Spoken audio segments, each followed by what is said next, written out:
ఆహ్వానాన్ని తెలియపరిచారు.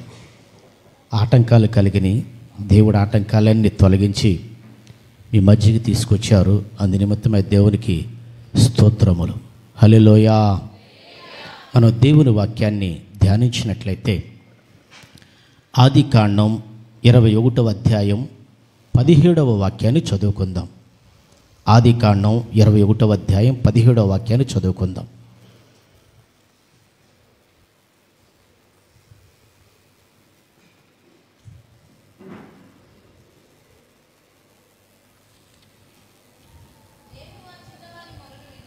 దేవుడు ఆ చిన్నవాని మొర వినెను. దేవుని దూత ఆకాశము నుండి హాగరును పిలిచి, హాగరు, నీకు ఏమి వచ్చినది? భయపడకము. ఆ చిన్నవానున్న చోట దేవుడు వాని స్వరము విని ఉన్నాడు. దేవునికి స్తోత్రం. తల్లి ఇంట్లోంచి బయటకు వచ్చింది. వస్తున్నప్పుడు వాళ్ళ పిల్లగాడి నాన్న ఒక నీళ్ళ తెరిచి పంపించాడు. ఆ నీళ్ళు అయిపోయినాయి.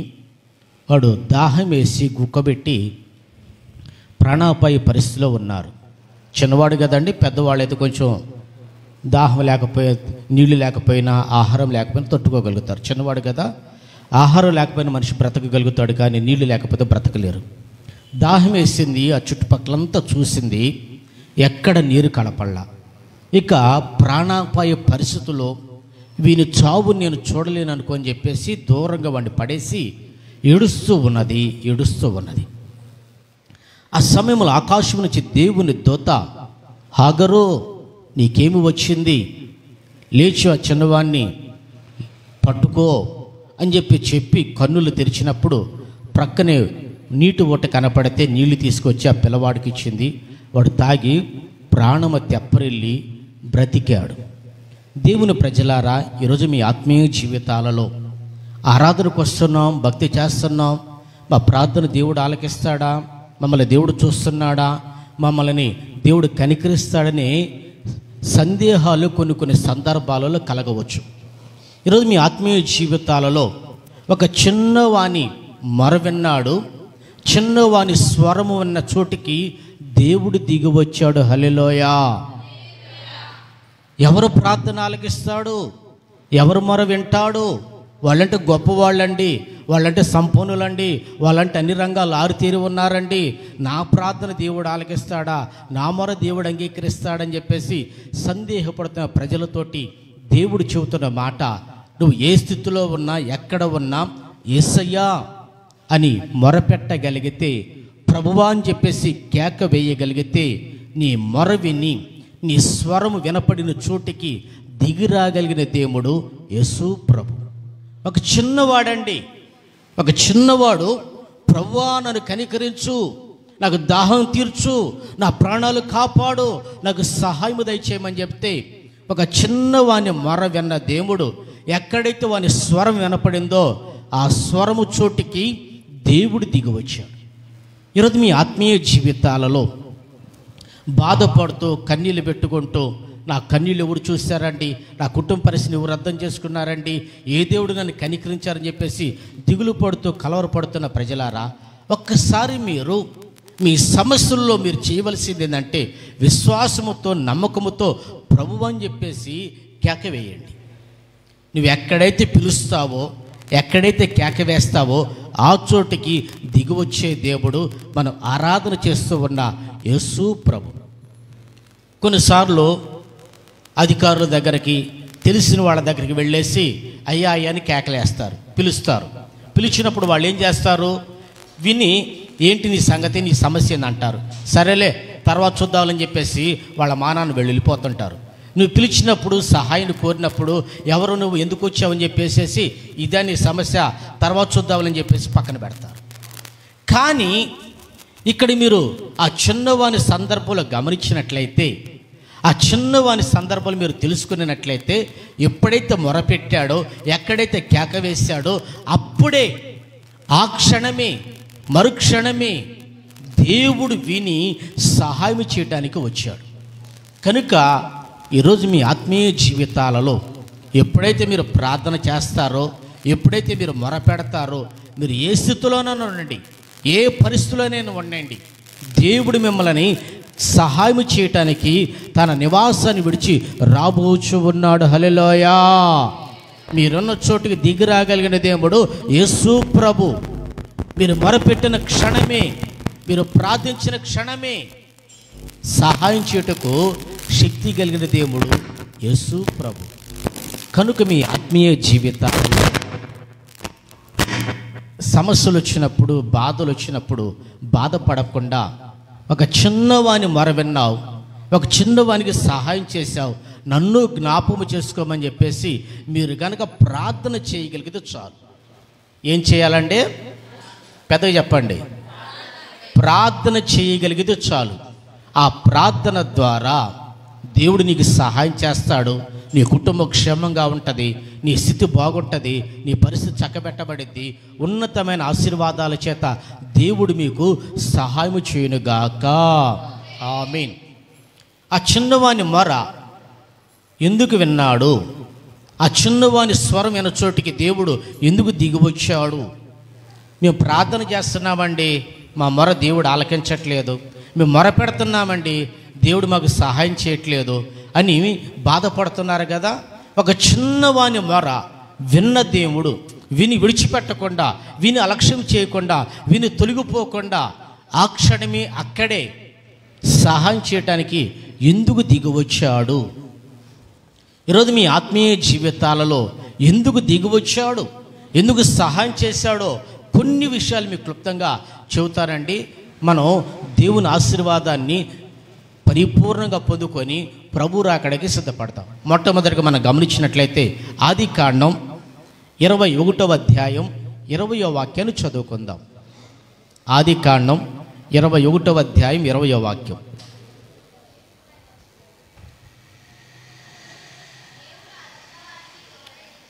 దేవుడు ఆ చిన్నవానికి తోడై ఉండెను. చాలండి. దేవుడు మొర ఎందుకు ఆలకించాడు, ఆ చిన్నవానికి ఎందుకు సహాయం చేశాడంటే, ఈ చిన్నవానికి దేవుడు తోడుగా ఉన్నాడు. ఎవరు తోడుగా ఉన్నారు? దేవుడు తోడుగా ఉన్నాడు. మనుషులు కాదు, అయిన వాళ్ళు కాదు, లేదంటే అండదండలు కలిగిన మంది మార్బలమన్న అధికారులు కాదు, దేవుడు తోడుగా ఉన్నాడు. ఈరోజు మీ ఆత్మీయ జీవితాలలో దేవుని ప్రజలారా, ఒక చిన్న మనిషి ఒక మనిషికి సహాయం చేసి తోడుగా ఉంటే అతను ఎట్లా ఉంటాడండి? ఎట్లా ఉంటాడు? నా అంతట వాడు లేడు, అంతే కదండి. నా అంతట వాడు లేని చెప్పేసి గర్వంతో ఉంటుంటారు. ఎందుకంటే ఆ వ్యక్తి నాకు తోడుగా ఉన్నారండి, ఈ వ్యక్తి నాకు అండగా ఉన్నాడండి, ఈ వ్యక్తి నాకు తోడుగా ఉన్నాడని చెప్పేసి గర్విస్తూ ఉంటుంటారు. కానీ భూమి ఆకాశాలు సృష్టించిన సృష్టికర్త అయిన జీవాధిపతి అయిన యేసయ్య తోడుగా ఉంటే ఈ చిన్నవానిలో ఏ గర్వం లేదండి. ఎందుకు ప్రార్థన ఆలకించాడంటే ఇతనిలో గర్వం అనేది లేదు. మొన్న మధ్య మేము విజయవాడ బయటికి వెళతా ఉన్నాం. వెళుతూ ఉంటుంటే పోలీసు వాళ్ళు బళ్ళన్నీ ఆపి చెక్ చేస్తూ ఉన్నారు. చెక్ చేసే సమయంలో మా ముందు బండి ఆపాడు. ఆ బండి ఆపి చెక్ చేస్తుంటే నంబర్ ప్లేట్ లేదు. ఏమై నంబర్ ప్లేట్ లేదంటే ఇదిగో నంబర్ ప్లేట్ అని చూపించాడు. నంబర్ ప్లేట్ మీద నంబర్ లేదు, పలానా వాళ్ళు తాలూకా అని రాశాడు. పలానా వాళ్ళ తాలూకా అని రాసేసేసి నంబర్ ప్లేట్ తీసేసేసాడు, నంబర్ లేకుండా. ఆఫీసులో ఆయన రాని మాటలు అనేసి బండి మీద నంబర్ ప్లేట్ మీద నంబర్ ఉండాలి, పేరు కాదంటే నాకు ఆయన తెలుసు అండి, ఆయన నాకు తోడుగా ఉన్నాడు, అండగా ఉన్నాడండి. అంటే ఒక సామాన్యమైన మనిషి తోడుగా ఉంటే మనిషి ఏం చేస్తున్నాడు? గర్విస్తున్నాడు, అహంకారంగా మాట్లాడుతున్నాడు. కానీ ఈ చిన్నవానిలో దేవుడు తోడుగా ఉన్న ఏ గర్వం లేదు. ఈరోజు మీ ఆత్మీయ జీవితాలలో మీరు ప్రార్థన చేసినప్పుడు, మీరు మొరపెట్టినప్పుడు, మీరు దేవుని సహాయాన్ని కోరుకున్నప్పుడు, ప్రభు నన్ను కనికరించమని ప్రభు దగ్గరకు వచ్చేటప్పుడు మీలో ఏముండకూడదంటే గర్వం అనేది ఉండకూడదు. ఎప్పుడైతే గర్వాన్ని మనసులో పెట్టుకొని నువ్వు ఎంత ప్రార్థన చేసినా ఆ ప్రార్థన దేవుడు ఆలకించడు. ఎంత గర్వంతో ఉన్నావో అంత నాశనమే. ఇంకా ఆ తర్వాత ఆ పోలీస్ ఆఫీసరు ఆయన ఫోన్ చేయమన్నాడు. ఫోన్ చేస్తే ఈడెవడో నాకు తెలియదండి, మీ ఇష్టం మీరు చేసేది చేసుకోమన్నాడు. ఇంకేం చేస్తారు చెప్పండి? కానీ ఈ చిన్నవానికి దేవుడు తోడుగా ఉంటే ఎక్కడన్నా గర్వించాడా? నాకు దేవుడు తోడుగా ఉన్నాడో, నా దేవుడు ఎవడో తెలుసా అని చెప్పేసి గర్వ మాటలు మాట్లాడతాం కానీ, గర్వంగా ప్రవర్తించడం కానీ, గర్వంగా ఎవరితోటి ఉండటం కానీ లేదు. అంటే తగ్గించుకొని దేన మనసుతో ఉన్నాడు. ఈరోజు మీ ఆత్మీయ జీవితాలలో గర్వం అనేది ఉండకూడదు. ఏ స్థితిలోనైనా ఉండు, ఏ పరిస్థితిలోనైనా ఉండు, దేవుడిచ్చిన స్థితిని బట్టి, దేవుడిచ్చిన ఆశీర్వాదాన్ని బట్టి నువ్వు దేవుని సన్నిధిలో దీన మనస్కులై ఉండి దేవుని ఆశీర్వాదాన్ని వృద్ధిపరుచుకోవాలా. నా ప్రార్థన ఆలకించట్లేదు, నా సమస్యలు తొలగిపోవట్లేదు, నా బాధలుగానే ఉన్నాయి, ఒకదాని తర్వాత ఒకటి పెరుగుతూ ఉందంటే నీలో గర్వం ఉంటే ఆ సమస్యలు ప్రార్థన ఆలకించడు. దేశమంతా ప్రశాంతంగా ఉన్నది. ఆ ప్రశాంతంగా ఉన్న సమయంలో సన్హెరీబు అనే ఒక రాజు అష్షూరు దేశం నుంచి ఇశ్రాయేలు దేశం మీదకి వచ్చాడు. వచ్చి అనరాని మాటలనేసేసి ఒక వర్తమానాన్ని పంపించాడు. ఇదిగో, నేను ఎక్కడికన్నా వెళ్ళనియండి, వెళ్ళిన చోటల్లా దేవుడు నాకు తోడుగా ఉన్నాడు, ఏ దేవతలు కానీ ఏ దేవుడు కానీ ఎక్కడ నిలబడలేదని చెప్పేసి గర్వ మాటలు మాట్లాడి ఒక వర్తమానాన్ని పంపించాడు. రాజు, దేశ ప్రజలందరూ భయపడ్డారు. కానీ భయపడిన నిబ్బరమ కలిగి దేవుని సన్నిధికి వచ్చి ప్రార్థన చేసుకొని ఒక వర్తమానాన్ని దేవుని ప్రజలకు పంపించాడు. దినవృత్తాంతాల 2వ గ్రంథం 32వ అధ్యాయం 8వ వాక్యాన్ని చదువుకుందాం. దినవృత్తాంతాల 2వ గ్రంథం 32వ అధ్యాయం 8వ వాక్యం. మాంస సంబంధమైన బాహువే అతనికి అండ, మాంస సంబంధమైన బాహువే అతనికి అండ, మనకు సహాయము చేయుటకును, మనకు సహాయము చేయుటకును, మన యుద్ధములను జరిగించుటకును మన దేవుడైన యెహోవా మనకు తోడుగా ఉన్నాడని చెప్పగా, మన దేవుడైన యెహోవా మనకు తోడుగా ఉన్నాడని చెప్పగా. ఒక వ్యక్తి దేశం మీదకి వచ్చి ప్రగల్భాలు పలుకుతూ ఉంటుంటే భయపడుతున్న ప్రజలతోటి ఒక దైవజనుడు చెబుతున్న మాట, ఇదిగో భయపడొద్దు, కలవరపడొద్దు, అతనికి మాంసయుక్తమైన బాహువే అండ. అంటే ఏం తోడుగా ఉన్నదండి? అతనికి ఏం తోడుగా ఉన్నది? మాంసం అంటే ఏంటిది? కుళ్ళిపోతే కాకులు గద్దలో పీకుదంటే, కండబట్టిన కోడిని ఏం చేస్తారో కోసుకు తింటారు, అంతే కదా? అంటే కండబడితే ఏమైపోద్ది? వండుకొని కూర చేసుకుని తింటాడు. కండబట్టి కుళ్ళిపోయింది అనుకోండి, కాకులకి గద్దలకి ఆహారంగా మార్చబడింది. అటువంటి బాహును చూసుకుని అతను విర్రవీగుతూ ఉంటే మనకు సహాయము చేయటానికి మన దేవుడు యెహోవా తోడుగా ఉన్నాడని ఈ చిన్నవాడు ఏ విషయంలో కూడా గర్వించక, గర్వము లేకుండా ఉన్నాడు. హిజ్కియా దేశ ప్రజలందరితో చెప్పాడు. ఆ వ్యక్తి కూడా పంపించాడు, ఇదిగో వచ్చి కూర్చొని మాట్లాడుకుందాం, అనవసరమైన విషయాలు మాట్లాడొద్దు అని చెప్పేసి హిజ్కియా సన్హెరీబుకి వర్తమానం పంపించినా కూడా అతను లెక్క చేయలేదండి, లెక్క చేయలే. ఈరోజు మీ మీదకి సాతాను విర్రవీగుతూ వస్తుంటాడు మీ కుటుంబాల మీదకి. ఆ సమయంలో మీరు చేయవలసింది ఏంటంటే అతను చూసి భయపడొద్దు, కలవరపడొద్దు. దేవుని తోడు నాకున్నాడు అని మీరు మోకరించి ప్రార్థన చేయగలిగితే, ఎప్పుడైతే మీరు మొరపెట్టగలిగితే, ఎప్పుడైతే దేవునికి వేడుకోగలిగితే ప్రభు తన హస్తాన్ని చాపి సహాయము చేయనుగాక. వాడు ఎవరన్నా కానివ్వండి, వాళ్ళు ఏ స్థితిలోనే ఉండండి, వాళ్ళు ఎంతటి వాళ్ళనే కానివ్వండి, మనం భయపడిన అవసరం. ఎందుకంటే మనకు సహాయం చేయటానికి పరిశుద్ధ స్థలముల నుంచి దిగివచ్చే దేవుడు యేసు ప్రభు.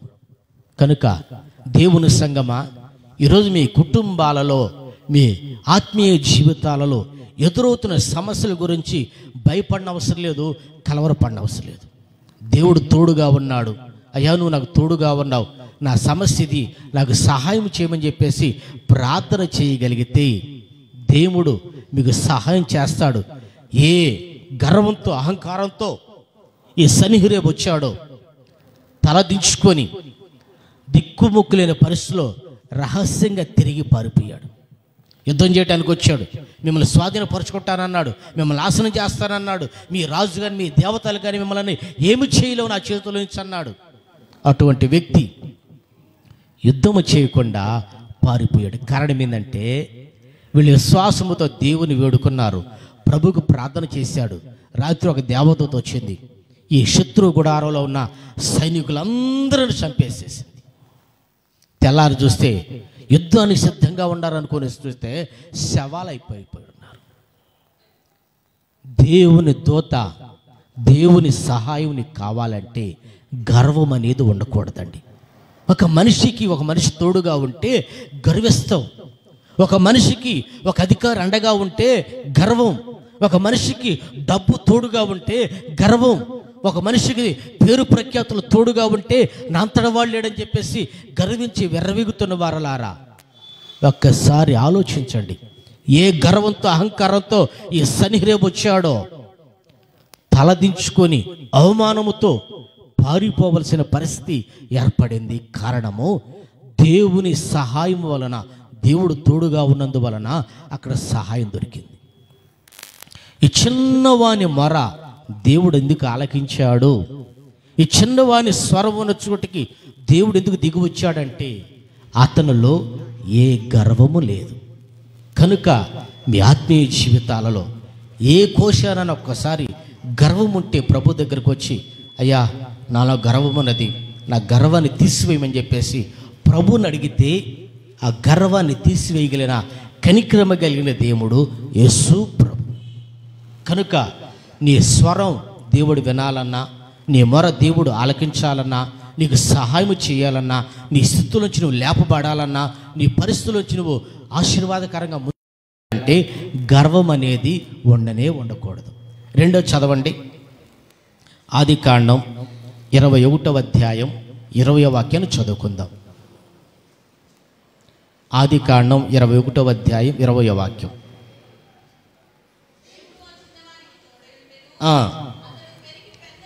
పెరిగి పెద్దవాడై అరణ్యములో కాపురముండి వీలు కాడాయను. రెండవది, ఆ చిన్నవాని స్వరాన్ని వినటానికి, మొర వినటానికి దిగువచ్చి సహాయం చేయడానికి గల రెండవ కారణం ఏంటంటే అతడు వీలుకాడు. అంటే వీలుకాడంటే దూరముగా ఉండి మనిషినైనా సరే, జంతువులైనా సరే, దేనైనా చంపగలుగుతాడు. దగ్గరికి వెళ్ళనవసరంలా. దూరంగా అంటే బాణాలు వేసే వ్యక్తి. ఇప్పుడు ఏదన్నా ఆయుధం తీసుకొని ఒక జంతువు మీదకి వెళ్తే అది తిరగబడితే ఇతను చనిపోవచ్చు. మనిషి దగ్గరికి వెళ్ళాడు అనుకోండి, ఒకవేళ అతను బలవంతుడైతే ఇతను చనిపోవచ్చు. కానీ వీలుకాడున్నాడే, బాణాలు వేసే వ్యక్తి చెట్ల మీదకి ఎక్కుతారు, లేదంటే కొండల మీద రహస్య స్థానంలో ఉంటారు. దూరంగా ఉన్న వాళ్ళ మీదకి, దూరంగా ఉన్న జంతువుల మీదకి బాణాలు విసి చంపేస్తారు. ఇతనికి ఏ హాని కలగదు. ఎత్తును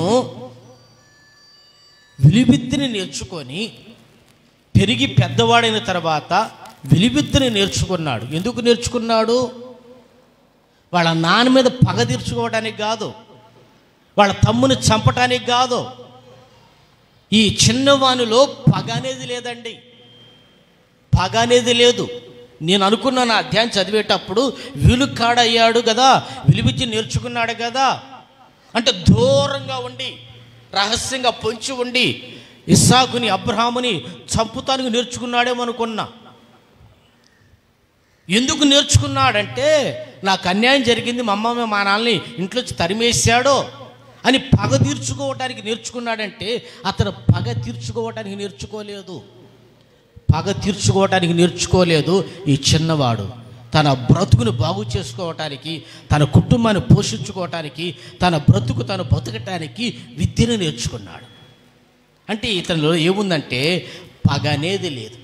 జరిగిన దాన్ని బట్టి, జరిగిన పరిస్థితులను బట్టి ఏ విషయంలో కూడా పగ లేకుండా ప్రశాంతంగా తన మానాన తన బ్రతుకుతూ ఉన్నారు. ఈరోజు మీ ఆత్మీయ జీవితాలలో పగ అనేది ఉంటే దేవుడు నీ ప్రార్థన ఆలకించడు. పగబట్టావంటే నీ స్వరాన్ని దేవుడు వినడు. దేవుని ప్రజలారా, మీ ఆత్మీయ జీవితాలలో ఇతరులు మీకు ఏదైనా హాని చేసినా, ఇతరుల ద్వారా మీకు ఏదైనా కీడు కలిగినా, ఇతరులు మీకు ఏదైనా అన్యాయం చేసినా క్షమించి ప్రభుకి అప్పగించండి. ప్రభు ఏమన్నాడు? పగ తీర్చుట నా పని. పగ తీర్చుట నా పని. మీరు పగ తీర్చుకోవద్దు. మిమ్మల్ని హింసించిన వారి కొరకు ప్రార్థన చేయమన్నారు. మిమ్మల్ని హింసించిన వారి కొరకు ప్రార్థన చేయమన్నారు, కానీ పగ తీర్చుకోబాకంటే పగ తీర్చుకున్నట మీ పని కాదన్నాడు. ఈ చిన్నవాడులో పగ అనేది లేకుండా ప్రశాంతంగా తన మానాన తన బ్రతుకుతూ ఉన్నాడండి. ఈరోజున ఎదిగిన యవనస్తులు ఏమి నేర్చుకుంటున్నారు? ఎదిగిన యవనస్తులు ఏమి నేర్చుకోవటానికి ఇష్టపడుతున్నారు? తల్లిదండ్రులు కష్టపడి తినకో వేల రూపాయలు ఖర్చు పెట్టి చదువుకోమని చెప్పేసి కాలేజీలకి, స్కూళ్ళకు పంపిస్తూ ఉంటుంటే యవనస్తులు చదువుతున్నారండి? నేర్చుకోవలసి నేర్చుకోకుండా నేర్చుకోకూడని నేర్చుకుంటున్నారు. ఈరోజు నువ్వేమి నేర్చుకోవాలో, ఏమి నేర్చుకోకూడదో తెలుసుకోవాలా. నీ ఆత్మీయ జీవితంలో ఏది నేర్చుకోవాలో, ఏది నేర్చుకోకూడదో గ్రహించగలుగుతున్నావా? దేవుని వాక్యాన్ని ధ్యానిస్తున్నావు, భక్తి చేస్తున్నావు, ప్రార్థన చేస్తున్నావు, బాగానే ఉంది. ఆ క్రమంలో దేన్ని నేర్చుకోవాలో, దేన్ని నేర్చుకోకూడదో నువ్వు గ్రహించగలిగితే నీ ఆత్మీయ జీవితం ఆశీర్వాదకరముగా, క్షేమకరముగా, దీవెనకరంగా నడిపించబడింది. ఈ చిన్నవాడు నేర్చుకున్నాడు, విద్యను నేర్చుకున్నాడు, పగ తీర్చుకోలేదు. ఈరోజు యవ్వనస్తులు ఏమి నేర్చుకోవాలో, ఏమి నేర్చుకోకూడదో అర్థం కావటంలా. కారణం ఏంటంటే దేవుని సన్నిధికి రాకపోవటమే.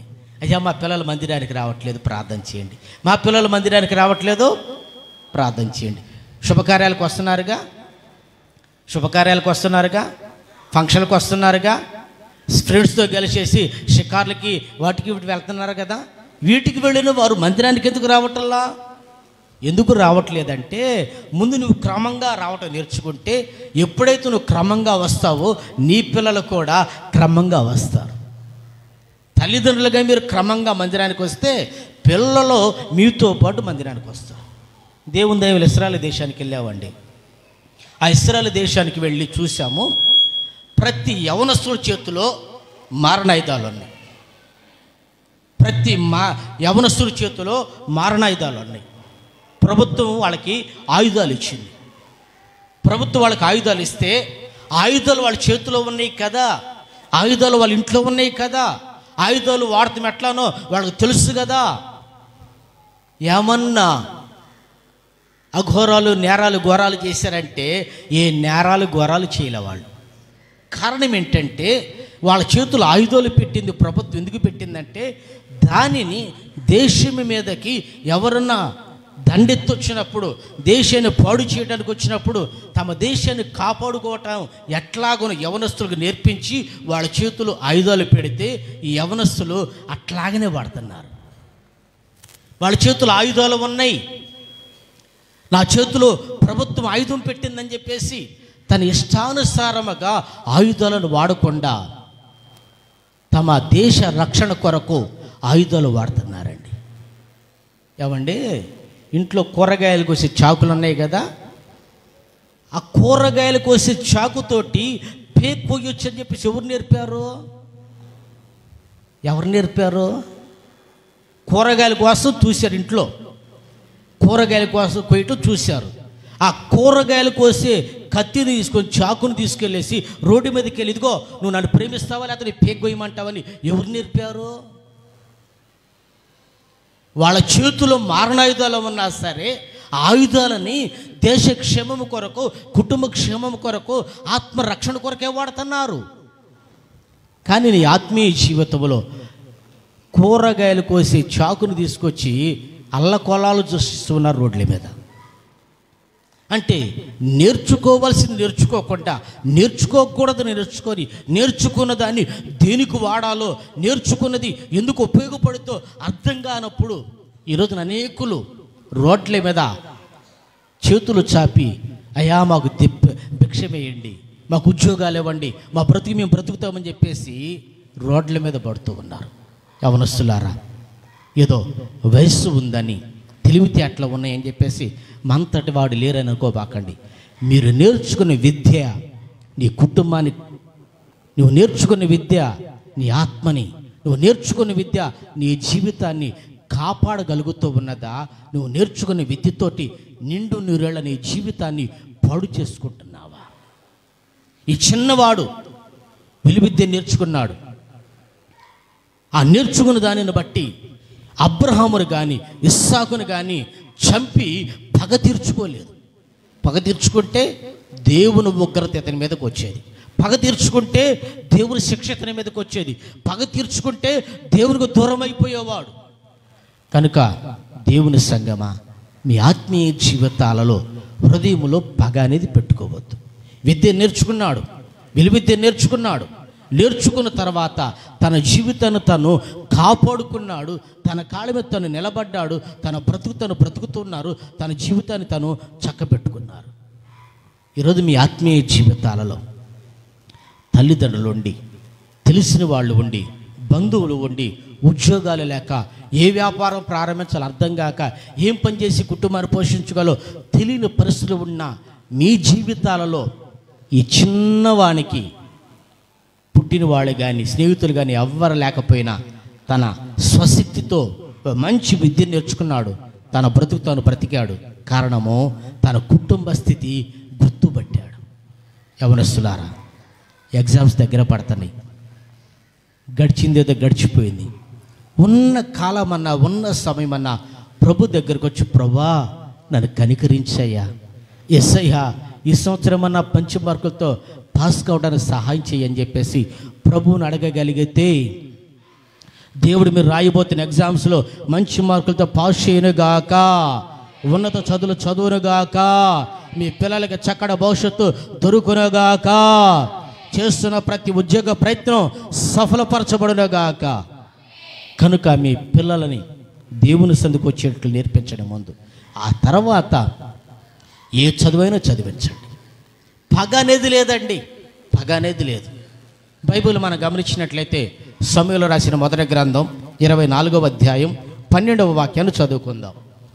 సమూయేలు రాసిన మొదటి గ్రంథం 24వ అధ్యాయం 12వ వాక్యం.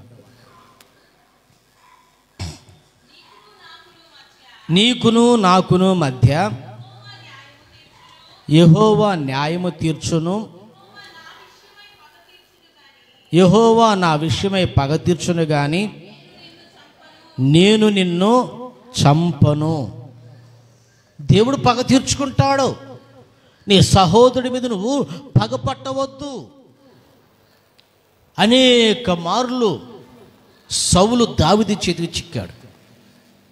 చిక్కితే దావీదు సౌలుకి ఏ హాని చేయలేదు.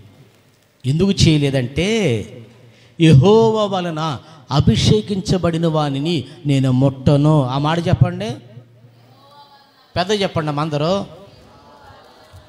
యెహోవా వలన అభిషేకించబడిన వానిని చెప్పండి, నేను ముట్టను. సౌలు దావీదును చంపడానికి పలుమార్లు ప్రయత్నాలు చేశాడు. సౌలు ఎవరో దావీదు ఎవరో? సౌలు ఎవరో దావీదు ఎవరంటే, సౌలు పిల్లనిచ్చి పెళ్లి చేశాడు, దావీదు అల్లుడు. దేశం పరువు పోతా ఉంటుంటే, శత్రువు వచ్చి ప్రగల్భాలు పలుకుతూ ఉంటుంటే, శత్రువు బానిస కావలసిన స్థితిలో దావీదు వెళ్ళి అవమానాన్ని తొలగించి దేశాన్ని, రాజుని, రాజ్య కుటుంబాన్ని కాపాడిన వ్యక్తి దావీదు. ఆ పరిస్థితులలో దావీదుని సన్మానించి, దావీదుని గౌరవించి, దావీదుని ఒక ఉన్నతమైన స్థితిలో ఉంచవలసిన స్థితిలో సౌలు దావీదుని చంపడానికి ప్రయత్నాలు చేస్తూ ఉన్నాడు. చంపడానికి ప్రయత్నం చేస్తున్నాడు. రాజ్య పరిపాలన పక్కన పెట్టాడు. దేశక్షేమం పట్టించుకోవట్లేదు. పగ పగ పగ పగ తీర్చుకోవటానికి ఈ సౌలు వెంటాడుతూ ఉంటుంటే దావీదు పగను విడిచిపెట్టేసేసి దేవుణ్ణి ఆశ్రయించాడు. ఈరోజు మీ ఆత్మీయ జీవితాలలో దేవుని ప్రజలారా, పగబెట్టుకొని ప్రార్థన చేస్తే పొరపాటుని దేవుడు ఆలకించడు. ఒక తల్లి వచ్చింది, అయ్యా ప్రార్థన చేయటం రాదు, నేర్పించమంది. సరే అని చెప్పేసి ప్రార్థన నేర్పించా. చిన్నగా నేర్పిస్తే కొంతకాలానికి ప్రార్థన చేయడం వచ్చింది. ఒక 2 నిమిషాల్లో మోకరించి లేచే ఆమె గంటల ధరబడేసేసి ప్రార్థన చేయటం నేర్చుకుంది. నేర్చుకున్న తర్వాత ఒకరోజు మేము బయటికి వెళ్ళాము. ఈలోపు మందిరం తలుపులు తీసుకుంటూ వచ్చి ప్రార్థన చేస్తూ ఉంది. ఈలోపు మేము మందిరంలోకి వెళ్ళామండి. వెళతా ఉంటుంటే ఆమె ప్రార్థన చేస్తుంది. ఏం ప్రార్థన చేస్తుందంటే, పక్కింటోడు నాశనం కావాలా, ఎదురింటోడు కనపడకుండా పోవాలా, వెనకింటోడు దిక్కుమోకు లేకుండా పోవాలా. నువ్వు నేర్చుకున్న ప్రార్థన దేనికి? పక్కింటోడు కనపడకుండా పోవాలి, ఎదురుంటోడు దిక్కుమోకు లేకుండా పోవాలా. మరి నీ కుటుంబం ఏం కావాలండి? పిల్లలు ఏమైపోయారో, భర్త ఏమైపోయాడో, ఆ ఆత్మీయ స్థితి ఏమైపోతుందో అర్థం కావటల్లా. ప్రభువా, నా ఆత్మీయ జీవితాన్ని కాపాడయ్యా, నా పిల్లల్ని కాపాడయ్యా, నా భర్తలో ఉన్న త్రాగుడు వ్యసనాన్ని తిరిపించేయ్యా, నా కుటుంబాన్ని పోషించయ్యా, నా కుటుంబాన్ని సంరక్షించైనా ప్రార్థన నేర్చుకొని ఇచ్చేస్తుంది అనుకుంటే దాన్ని పక్కన పెట్టేసి వాళ్ళు అట్లా కావాలి, వీళ్ళు ఇట్లా కావాలా. చేసే ప్రార్థన లేపి, అమ్మ ఏం ప్రార్థన చేస్తానంటే, వాళ్ళు అట్టాంటి వాళ్ళని ఎట్టాంటి వాడండి అందుకని ప్రార్థన చేస్తాను. సరే, నీ కుటుంబ పరిస్థితి ఏందమ్మా? నేనేమైపోయినా పర్లా, నా కుటుంబం ఏమైపోయినా పర్లా, వాళ్ళు మాత్రం బాగుపడకూడదు. ఈరోజున మనిషిలో ఉన్న పగ ఏంటంటే, ఏం పగ అంటే ఏమైపోయినా పర్లేదంటండి, ఎదుటోడు మాత్రం బాగుపడకూడదంట. ఈ చిన్నవాని మొర దేవుడు ఎందుకు ఆలకించాడు? ఈ చిన్నవాని స్వరము దగ్గరికి దేవుడు ఎందుకు దిగివచ్చాడంటే, ఈ చిన్నవాడు విద్యను నేర్చుకొని విలువిద్యలో ఆరితేరినా పగ తీర్చుకోలేదు. దావీదుని సౌలు తరుముతూ ఉన్నాడు. దావీదు పక్కకి వెళతా ఉన్నాడు. 2 సార్లు దావీదు చేతికి సౌలు చిక్కితే వెళ్ళి చంపకుండా వస్త్రపు చేగిని కోసి నీళ్ళ బొడ్డిని ఆయుధాన్ని తీసుకొని, ఇదిగో సౌలా, నా యజమానుడా, నువ్వు నన్ను చంపాలనుకున్నావు, కానీ నేను చంపకుండా విడిచిపెట్టాను. ఇదిగో ఆనవాలు, నువ్వు నా చేతికి చిక్కావు, నేను చంపలా, నేను నిన్ను పగ తీర్చుకొని నీ మీద, నా దేవుడు నీకు నాకు మధ్య పగ తీర్చును గాక అని చెప్పేసి దేవునికి అప్పగిస్తే సౌలు కుటుంబం అంతకంతకి నీరసలిపోయింది. దావీదు కుటుంబం అంతకంతకి చెప్పండి అమ్మా, ఏమైంది? దావీదు కుటుంబం, సౌలు కుటుంబం అంతకంతకి. సమూయేలు రాసిన 2వ గ్రంథం 5వ అధ్యాయం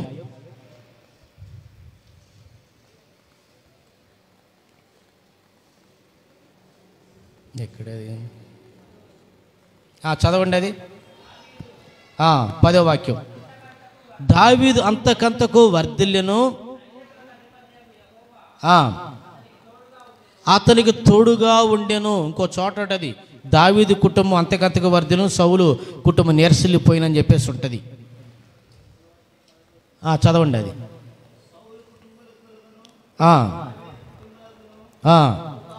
బహుకాలం యుద్ధం జరగగా దావీదు అంతకంతకు ప్రబలెను,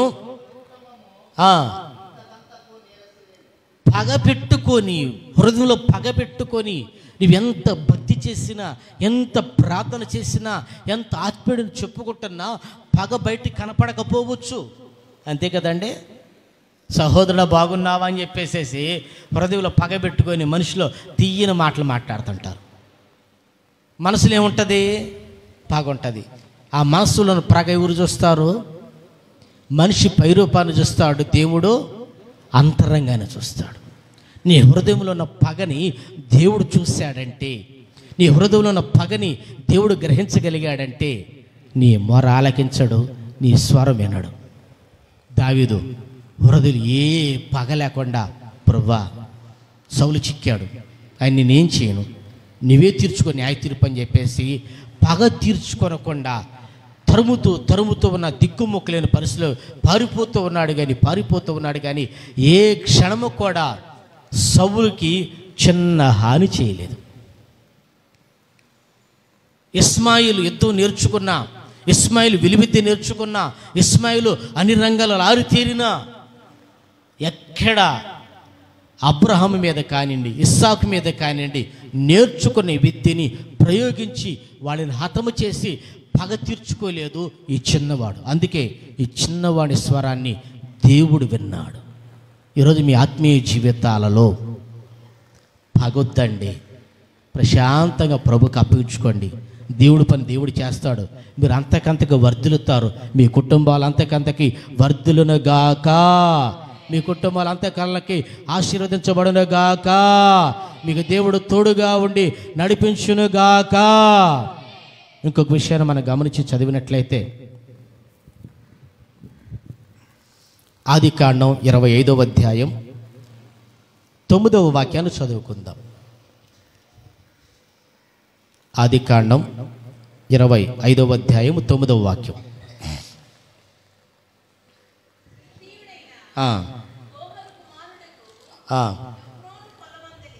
పొలమందలి అతను కుమారులకు ఇస్సాకును ఇస్మాయేలును అతనిని పాతిపెట్టిరి. ఎవరు పాతిపెట్టారండి? అబ్రహాము చనిపోయిన తర్వాత ఎవరు పాతిపెట్టారు?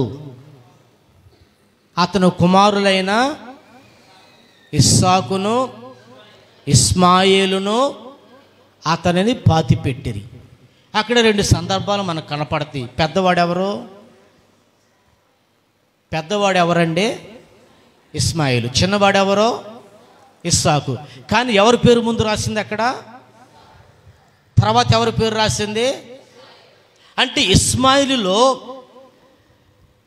దేవుడు స్వరమిని ప్రార్థన ఆలకించి ఎందుకు సహాయం చేశాడంటే ఇస్మాయిలులో తగ్గింపు స్వభావం ఉన్నది. ఏమున్నది? తగ్గింపు స్వభావం ఉన్నది.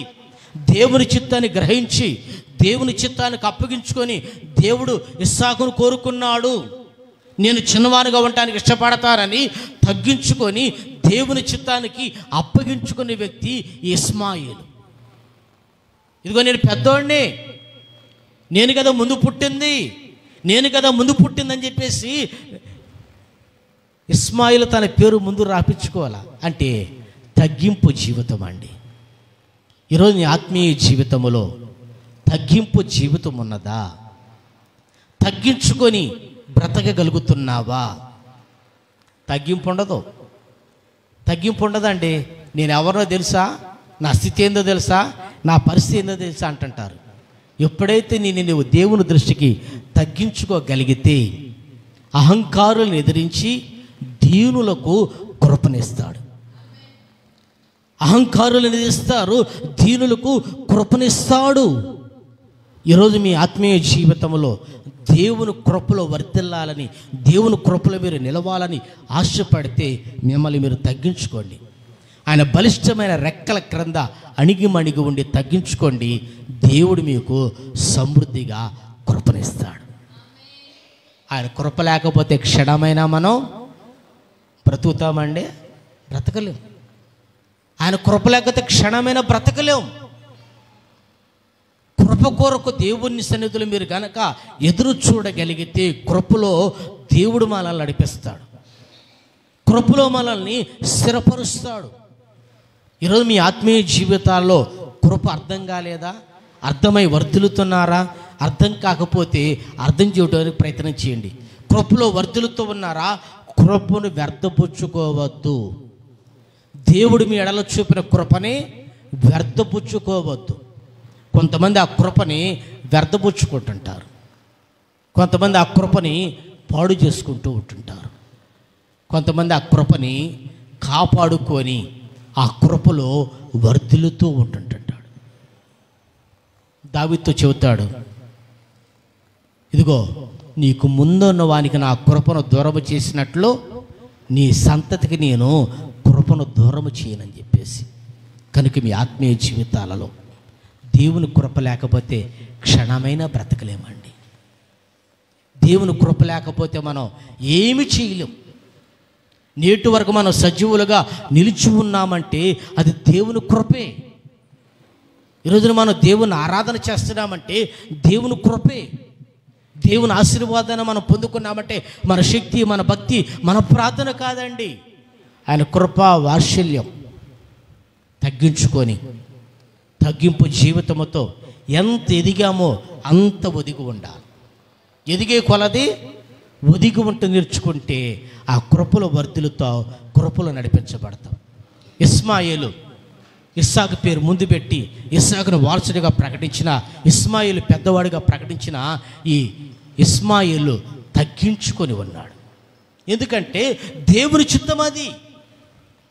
ఇస్సాకు వారసుడిగా, ఇస్సాకు పెద్ద కుమారుడుగా ఇస్సాకును దేవుడు కోరుకున్న విషయాన్ని ఇస్మాయిల్ గ్రహించగలిగాడు. ఈరోజున నీవు దేవుని చిత్తాన్ని గ్రహించగలుగుతున్నావా? దేవుని చిత్తం నెరవేర్చువారు నిరంతరము. యోహాను రాసిన మొదటి పత్రిక 2వ అధ్యాయం చదవండమ్మా. అది యోహాను రాసిన మొదటి పత్రిక 2వ అధ్యాయం. లోకమును దాని ఆశలు గతించిపోవును కానీ 17వ వాక్యం.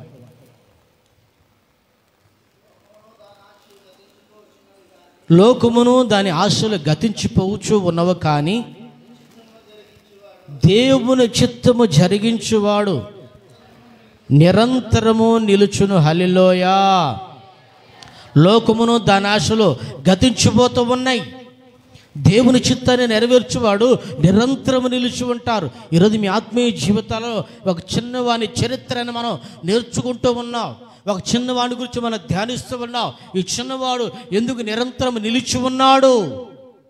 అతను నిలబడడానికి గల కారణం ఏంటంటే దేవుని చిత్తాన్ని నెరవేర్చాడు, దేవుని చిత్తాన్ని గ్రహించగలిగాడు. ఎవరు దేవుని చిత్తాన్ని గ్రహించగలుగుతాడు, ఎవరు దేవుని కృపలో నిలవగలుగుతాడంటే తగ్గింపు జీవితం.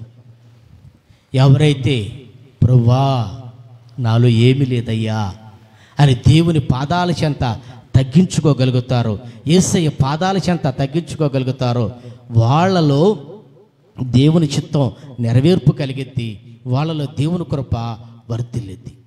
ఇంకొక విషయం, అక్కడే అబ్రహాము చనిపోయిన తర్వాత అతను కుమారులైన ఇస్సాకును ఇస్మాయిలును అతనిని పాతిపెట్టిరి.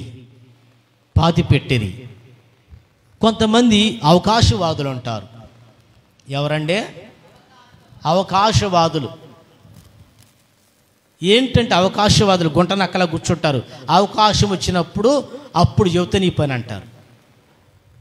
అవకాశం రండి, ఇప్పుడు మీ రోజులు వచ్చినాయి, మీ కాలం వచ్చింది, ఇప్పుడు మీకు జరుగుతూ ఉన్నది, మాది ఒక టైం వస్తుంది అని చెప్పేసి అవకాశం కొరకు ఎదురు చూస్తూ ఉంటుంటారు. ఇస్మాయిలులో అవకాశం కొరకు ఎదురు చూసిన వ్యక్తి కాదు, అవకాశవాది అంతకన్నా కాదు. చనిపోయాడు తండ్రి, వర్తమానం పంపించారో ఇస్మాయిల్ తెలుసుకున్నాడో తండ్రి దగ్గరకు వచ్చాడు సమాధి కార్యక్రమానికి. ఇదిగో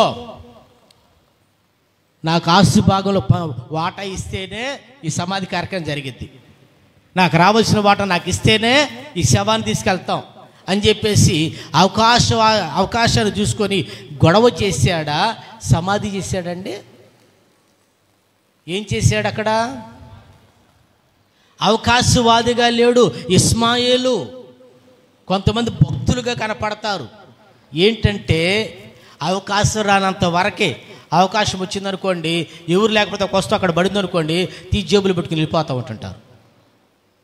ఏంటంటే అవకాశం వచ్చింది, ఎవరు చూడలేరు అనుకోండి, చేసిన అఘోరాల కార్యాలను చేస్తుంటారు.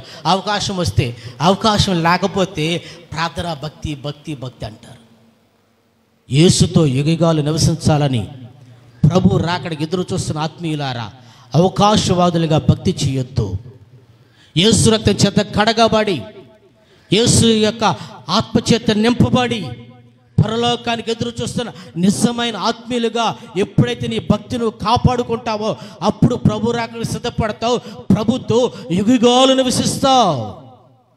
అవకాశవాదులుగా భక్తి చేయొద్దు, అవకాశవాదులుగా ప్రార్థన చేయొద్దు.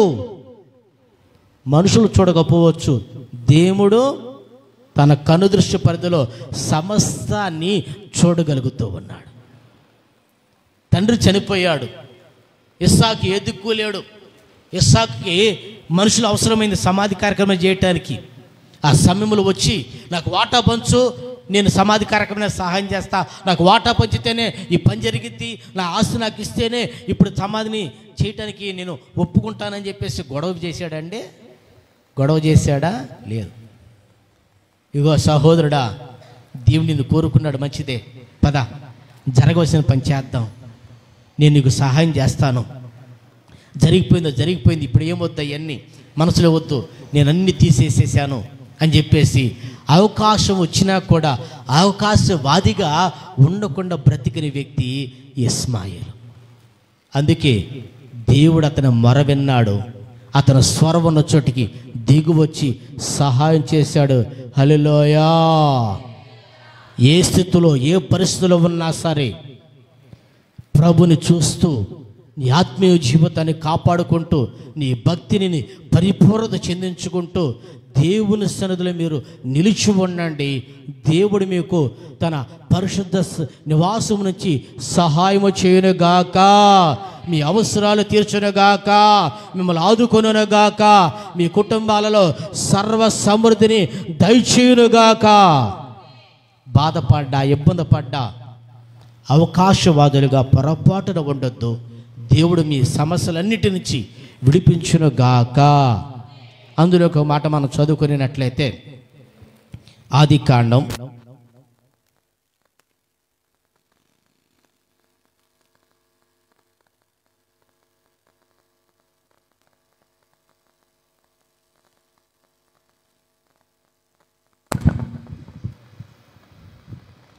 25వ అధ్యాయం 6వ వాక్యాన్ని చదువుకుందాం.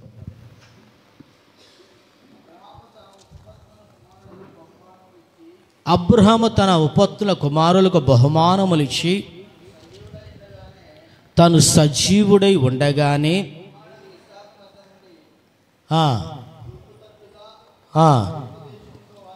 వారిని పంపివేసెను. చివరిగా మనం అక్కడ గమనించినట్లయితే ఆ చిన్నవాని స్వరాన్ని దేవుడు విని ఆ చిన్నవాడి మొర ఆలకించి వాని స్వరం ఉన్న చోటికి దిగువచ్చి ఎందుకు సహాయం చేసి అతను బ్రతికించి గొప్ప జనాంగంగా వర్ధిల్లినట్లుగా ఎందుకు సహాయం చేశాడంటే ఇస్మాయిలులో చిన్నవానిలో ఎక్కడ నాకు అన్యాయం జరిగింది, నాకు న్యాయం తీర్చమని ఎక్కడ అడగలేదండి. నాకు అన్యాయం జరిగింది, నాకు న్యాయం తీర్చండి అని ఎక్కడ అడగల. అబ్రహాము శారా చనిపోయిన తర్వాత పెళ్లి చేసుకున్నాడు, పిల్లలు పుట్టారు. పుట్టిన తర్వాత ఏం చేశాడంటే ఆ కెతురా కుమారులకి భాగములు ఇచ్చి వాటాలు ఇచ్చి పంపించేశాడు. ఉన్న ఆస్తిని ఇస్సాకు అప్పగించాడు. ఇప్పుడు అన్యాయం అయిపోయింది ఎవరో? అన్యాయం అయిపోయింది ఎవరో? ఇస్మాయిల్. ఇస్మాయిల్కి ఏమైనా వాటా ఇచ్చాడు అబ్రహాము? ఇస్మాయిల్కి ఏమైనా ఆస్తులు పంచి ఇచ్చాడు అబ్రహాము? లేదంటే వాళ్ళ తమ్ముళ్ళు కానీ వాళ్ళ సహోదరులు కానీ ఎవరైనా ఇస్మాయిల్కి ఇదిగో నీకు వాటా ఇచ్చాడు, వచ్చి తీసుకెళ్ళమని కబురు పెట్టి వాటా ఇచ్చారా? అన్యాయం జరిగింది ఎవరికి? ఇస్మాయిల్కి అన్యాయం జరిగినా ఇదిగో ఆ రోజు నేను చిన్నవాడిని, మాకు దిక్కుమొక్కు లేరని చెప్పేసి ఇంట్లో చెల్లగొట్టావు, నేను పెరిగి పెద్దవాడయ్యాను, నా దేవుడు నాకు తోడుగా ఉన్నారు, అన్ని విషయాలు నాకు తెలుసు, వాళ్ళకు వాటాలు పంచావు, ఇస్సాకు ఆస్తులు పంచావు, మరి మా పరిస్థితి ఏంది, మాకు న్యాయం తీర్చండి అని చెప్పేసి ఊళ్ళో వాళ్ళందరూ పిలిచి పంచాయతీ పెట్టారా? పంచాయతీ పెట్టాడా? అబ్రహాము దగ్గరికి వచ్చి టెంట్ వేసి ధర్నా చేసి ఇదిగో మా నాన్నకు అన్యాయం చేశాడని చెప్పేసి ఫేస్బుక్లో యూట్యూబ్లో పెట్టారండి? పెట్టారా? రోజు చిన్న సమస్య జరిగితే సమస్యను చోటుకెళ్ళి పరిష్కారం చేసుకోరు. ఒక సమస్య వచ్చిందండి, ఆ సమస్యను దగ్గరికి వెళ్ళి పరిష్కారం చేసుకోరు. యూట్యూబ్లోకి ఫేస్బుక్లోకి వచ్చేసేసి ప్రపంచాన్ని చూపితే ఎవడు పొరుగు పోయేది? సమస్య ఎక్కడుంది, సమస్యకు పరిష్కారం ఎక్కడ దొరికింది, నువ్వెక్కడ పరిష్కరించుకోవాలా? ఇస్మాయిలు ఎక్కడ బంధువులకు కానీ ఆ ప్రాంత ప్రజలకు కానీ లేదంటే అబ్రహాం ఇంటి ముందు కానీ వచ్చేసి మాకు అన్యాయం జరిగింది, న్యాయం తీర్చండి, మేము అన్యాయం అయిపోయాం, మా స్పర్ధ ఏంది అని చెప్పేసి ఎక్కడ న్యాయం కోరని వ్యక్తి ఇస్మాయిలు. ఈరోజు నీ ఆత్మీయ జీవితంలో కుటుంబంలో అన్నదమ్ముల మధ్య, తల్లిదండ్రుల మధ్య, బంధువుల మధ్య సమస్యలు రావచ్చు. వస్తే నీకు అన్యాయం జరగవచ్చు. వస్తే జరిగితే ప్రభు దగ్గరికి రండి, సంఘం దగ్గరికి రండి, దైవ సేవకుల దగ్గరికి రండి, ప్రార్థన చేసుకొని ఆ సమస్యను పరిష్కరించుకోండి. అట్లా కాకుండా తాగుబోతుల దగ్గరికి వెళ్ళేసి పంచాయతీ పెడతారు, తిరుగుబోతుల దగ్గరికి వెళ్ళేసి పంచాయతీ పెడతారు, కోట్ల చుట్టూరు తిరుగుతుంటారు. నువ్వు పరిశుద్ధుడివి, యేసు రక్తం చేత కడగబడ్డావు, భక్తుడివి, పరిశుద్ధుడివి. నీకు అన్యాయం జరిగితే ఆ న్యాయం ఎక్కడ జరిగిద్ది? దేవుని సన్నిధిలో. ఎక్కడ న్యాయ తీర్పును కోరాలా? దేవుని సంఘంలో. అందుకే దైవజనుడు పౌలు గారు ఒక మాట అంటాడు. కొరింథీయులకు రాసిన మొదటి పత్రిక 6వ అధ్యాయం 7వ వాక్యాన్ని చదువుకుందాం. కొరింథీయులకు రాసిన మొదటి పత్రిక 6వ అధ్యాయం 7వ వాక్యం. ఒక్కని మీద ఒకడు వ్యాజ్యమాడుట ఇప్పటికి కేవలము లోపము, అంతకంటే అన్యాయము సహించుట మేలు కాదా? దానికంటే అపహరించబడనిచ్చుట మేలు కాదా? ఆ సంఘంలో చెబుతూ ఉన్నాడు, అన్యాయం జరిగిందండి సహోదరుల మధ్య, మంచిదే. ఏం చెయ్యాలా? తిన్నగా దేవుని దగ్గరకు వచ్చి, దైవ శాఖల దగ్గరకు వచ్చి, సంఘానికి వచ్చి, ఇట్లా సమస్య ఉంది, న్యాయం జరగట్లేదు, అన్యాయం జరుగుతూ ఉన్నది అని చెప్పి ప్రార్థన చేయించుకో. ప్రార్థన చేస్తారు, దేవుని వాక్యపు వెలుగులో నీకు న్యాయం జరిగింది. అట్లా కాకుండా లోకం దగ్గరికి వెళ్ళి, తాగుబోతుల దగ్గరికి వెళ్ళి, తిరుగుబోతుల దగ్గరికి వెళ్ళి నాకు న్యాయం చేయండి అండి, నాకు అన్యాయం అయిపోయిందని చెప్తే అది ఎట్లా అండి? అంతకంటే మీ సొత్తును ఒకడు అపహరించుకున్నట్ట మేలు కాదా? ఒకవేళ అన్యాయం జరిగితే జరగనియండి, ఒక అన్యాయం జరిగితే జరగనియండి. ఇస్మాయిల్కి అన్యాయం జరిగినా ఎక్కడ నాకు అన్యాయం జరిగిందని చెప్పేసి పంచాయతీలకు వెళ్ళలేదు, లోకస్తులకు వెళ్ళలేదు, రాద్ధాంతం చేయలేదు. మౌనంగా న్యాయముగా తీర్పు తీర్చగలిగిన దేవునికి అప్పగించుకున్నాడు. హల్లెలూయా. పేతురు రాసిన మొదటి పత్రిక 2వ అధ్యాయం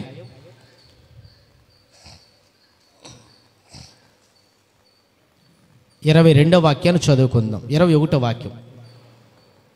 పేతురు రాసిన మొదటి పత్రిక 2వ అధ్యాయం 21వ వాక్యాన్ని చదువుకుందాం. క్రీస్తు కూడా మీ కొరకు బాధపడి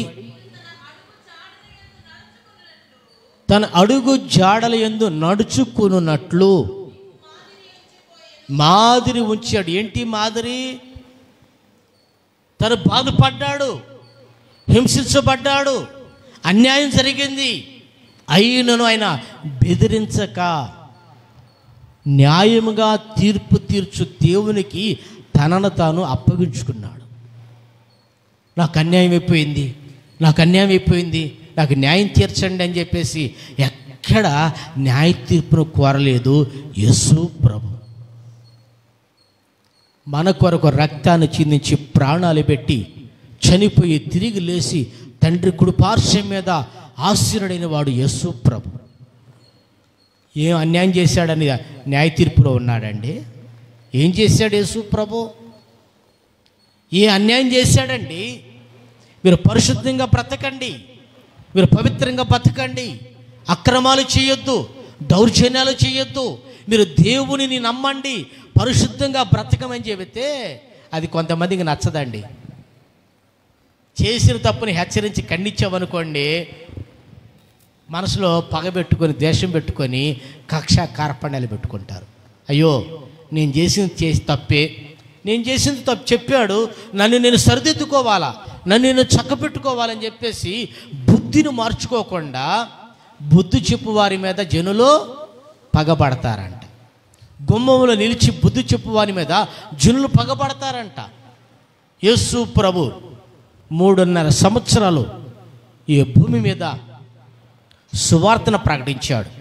దేవుని రాజ్యం సమీపంగా ఉంది, దేవుని రాజ్యాన్ని సిద్ధపడనని చెప్పేసి హెచ్చరించాడు. జనాలు విన్నారంటే విని ఇష్టానుసారంగా ప్రవర్తించారండి. ఈ రోజున మనిషి జీవితంలో దేవుని వాక్యాన్ని వింటారు, విని పెడచెవిని పెట్టేస్తారు. దేవుని వాక్యాన్ని వింటారు, మార్కులు వేస్తారు. దేవుని వాక్యాన్ని వింటారు, విమర్శలు చేస్తూ ఉంటారు. సరే, విన్న వాక్యాన్ని బట్టి నీ బ్రతుకు నువ్వు మార్చుకుంటున్నావా? విన్న వాక్యాన్ని బట్టి నిన్ను చక్కబెట్టుకుంటున్నావా? వాక్యాన్ని విని, వాక్యాన్ని గ్రహించి, అయ్యో నా జీవితం ఎట్టున్నది, ఈ విషయాలు నేను తప్పుపోయాను, ఈ విషయాలు నేను దేవునికి వ్యతిరేకంగా ఉన్నాను, ఈ విషయాల్లో నేను ప్రభుకు దూరం అయిపోయాను, ప్రభువా నన్ను కనికరించు, ప్రభువా నన్ను క్షమించు అని చెప్పేసి నువ్వు పశ్చాత్తాపడి తిరిగి ప్రభు దగ్గరికి రాగలిగితే క్షమించగలిగిన దేవుడు యేసు ప్రభు. హల్లెలూయా. కనుక మీకు అన్యాయం జరిగితే న్యాయ తీర్పు కోరొద్దండి. ఎందుకంటే ఇక్కడ న్యాయం జరిగిన పై కోర్టులోకి వెళితే అన్యాయం అయిపోయింది, ఆ పై కోర్టుకి వెళ్తే న్యాయం జరగవచ్చు. ఈరోజు న్యాయం ఎట్లా ఉన్నదంటే, న్యాయ తీర్పు ఎక్కడ ఉన్నదంటే డబ్బులో న్యాయం ఉన్నది, అధికారంలో న్యాయం ఉన్నది, మనిషి అండదండలతో, ఈ లోకంలో ఉన్న అండదండలతో న్యాయం ఉన్నది. ఎక్కడ డబ్బు ఉంటే అక్కడ న్యాయ తీర్పు వస్తుంది, ఎక్కడ అండబలం ఖండబలం ఉంటే అక్కడ న్యాయ తీర్పు వస్తుంది. యేసు ప్రభు సింహాసనాసీనుడై ఈ లోకానికి న్యాయ తీర్పు తీర్చే రోజున ఏ అండబలం ఖండబలం ఏది పని చెయ్యదు. నువ్వు పాపం చేసావా, విచ్చలవిడితనంగా ప్రవర్తించావా, ఇష్టానుసారంగా తిరిగావా, తిరిగిన తిరుగుళ్ళు చేసిన ప్రవర్తన, బ్రతికిన బ్రతుకుకి న్యాయ తీర్పులో దోషి అని తేలితే నిత్యాగ్నిలో పడిపోతావు. నిర్దోషమని నీకు తీర్పు వస్తే ప్రభుతో యుగగాలు నివసిస్తావు. ఇస్మాయేలు, న్యాయం ఎందుకండి, లోకంలో నాకు న్యాయం అక్కర్లా, నా దేవుడు నా పక్షాన న్యాయం తీరుస్తాడు, దేవుడు నన్ను తన నిత్యరాజ్యంలో చేర్చుకుంటాడు, దేవుడు నాకు తన నిత్యరాజ్యంలో స్వాస్థ్యం ఇస్తాడు, నేను ఈ లోకంలో న్యాయ తీర్పుకి వెళ్ళను. వాళ్ళు వాటాలు పంచుకుంటే పంచుకున్నారు, ఆస్తులు పంచుకుంటే పంచుకుంటారు. ధనము శాశ్వతం కాదు. పరలోకులు నేను ధనాన్ని సంపాదించుకుంటా, అది నాకు అక్కడ శాశ్వతం. ఈ లోకం నాకు శాశ్వతం కాదు. ఇక్కడ ఉన్న ఇళ్ళు కానీ, వెండి బంగారాలు కానీ, ఆస్తుపాస్తులు కానీ ఏది నాకు అక్కరలేదు. నా ప్రభు నాకు నిత్య రాజ్యములో సమస్తాన్ని చక్కబెట్టుతూ ఉన్నాడు. దేవుడు దేనికి పునాది శిల్పి నిర్మాణకుడనై ఉన్నాడు, ఆ పునాదులు గల పట్టణం కొరకు ఎదురు చూశాడు. అక్కడ పునాదులు ఏమిటంటే బంగారపు వీధులు, వజ్రాలు రత్నాలతో పునాదులు కట్టే ఆ పట్టణం కొరకు ఎదురు చూడండి. ఆరాధనకు రాకుండా ఆస్తులు సంపాదించుకొని ప్రార్థన చేయకుండా బిజీగా ఏదేదో కూడగట్టుకోవాలని ఆశపడుతున్న ప్రజలారా, దేవుని సన్నిధికి రండి, ఆరాధించండి, దేవుని సన్నిధిలో ప్రార్థించి ప్రభు పాదాల చెంత గడపండి. కొంత సమయము దేవుని సన్నిధిలో గడపలేకపోతున్నారే. పనులకు వెళుతున్నారు, ఉద్యోగాలు చేస్తున్నారు, వ్యాపారాలు చేస్తున్నారు, కానీ ప్రభు దగ్గరకు వచ్చి యేసయ్య పాదాల దగ్గర గడపడానికి సమయం లేదు. సంపాదించిన సంపాదన ఎటు పోతుందో అర్థం కావట్లా. నువ్వు సంపాదించుకున్నది నిన్ను ఉగ్రత నుంచి తప్పించగలుగుతుందా? నువ్వు కూడగట్టుకున్నది ఉగ్రత నుంచి విడిపించగలుగుతుందా? విడిపించలేదు కదా. ఆరాధనలో క్రమంగా పాలు పొందండి. నిత్యము ప్రభుని స్తుతించి ఆరాధించండి, వాక్యాన్ని ధ్యానించండి. న్యాయముగా తీర్పు తీర్చగలిగిన దేవునికి మిమ్మల్ని మీరు అప్పగించుకోండి. దేవుడు మీ పక్షాన న్యాయ తీర్పులో మిమ్మల్ని నిర్దోషంగా ఎంచుతాడు. మీరు ప్రభుతో యుగగాలు నివసిస్తారు. కనుక దేవుని ప్రజలారా, ఈ మాటలు ఆలకిస్తున్న దేవుని సంగమా, మీరు ఒక్కసారి ప్రభుకు అప్పగించుకొని నా ప్రార్థన ఆలకించు, నా కన్నీళ్ళెత్తుడు, నా కుటుంబాన్ని ఆశీర్వదించని ఒక్కసారి ఆ చిన్నవాణ్ణి ఉన్న చోటుకు దిగి వచ్చావు కదా, అతడు పెరిగి పెద్దవాడై దేవుని దయందున మనుషుల దయందున వర్ధిల్లునట్లుగా మమ్మల్ని వర్ధలపచేసి దేవుని మందిరంలోని పచ్చని ఒలివ మొక్క వలె ఎదుగుతూ నీ రాజ్యానికి మమ్మల్ని సిద్ధపరచండి అని ప్రార్థన చేసుకుందాం. మోకరించండి, తలలో వంచి ప్రార్థన చేసుకుందాం. వినిన మాటలు ఒక్కసారి నెమరవేయండి, వినిన మాటలు ఒక్కసారి నెమరవేయండి. ప్రభువా మమ్మల్ని జ్ఞాపకం చేసుకో. అందరూ మోకరించిన ప్రతి ఒక్కరూ చేతులెత్తిన ప్రతి ఒక్కరూ నోరు తెరచి, సౌలుకు దేవుని కృప దూరం అవుతూ వచ్చింది,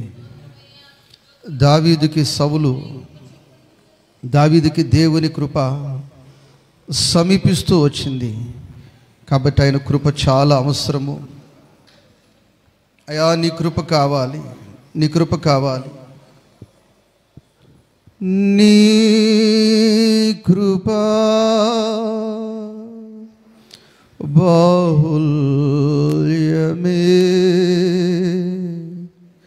నా జీవిత ఆధారమే. అమ్మ మోకరించి, అమ్మ మోకరించి. కృప బాహుల్యమే నా జీవిత ఆధారమే. నీ కృప బాహుల్యమే నా ఆధారమే. మోకరించిన ప్రతి ఒక్కరు చేతులెత్తి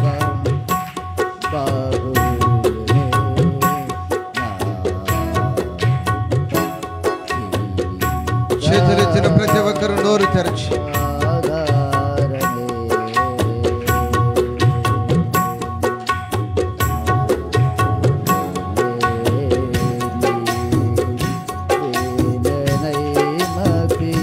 తప్పిన వేళ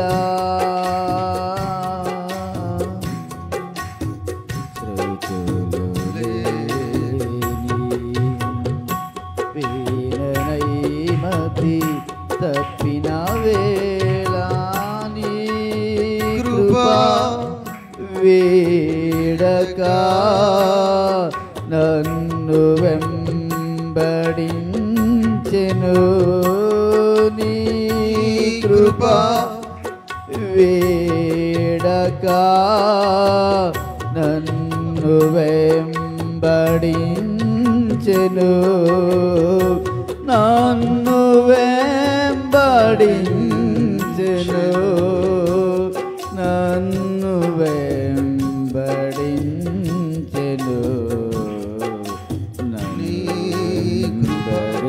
వెంబడించెను.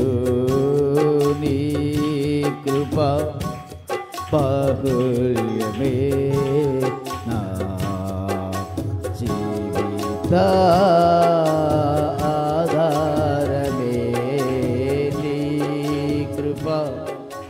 బాహుల్యమే నా జీవిత ఆధారమే. శ్రమలలో పుటము వేయ పడిన వేళ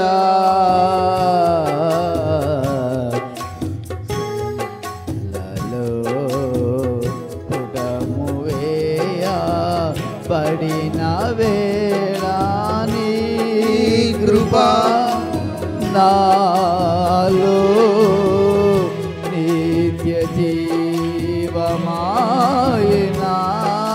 నీ కృప నాలో నిత్య జీవమాయనా. నిత్య జీవమాయనా. నిత్య జీవ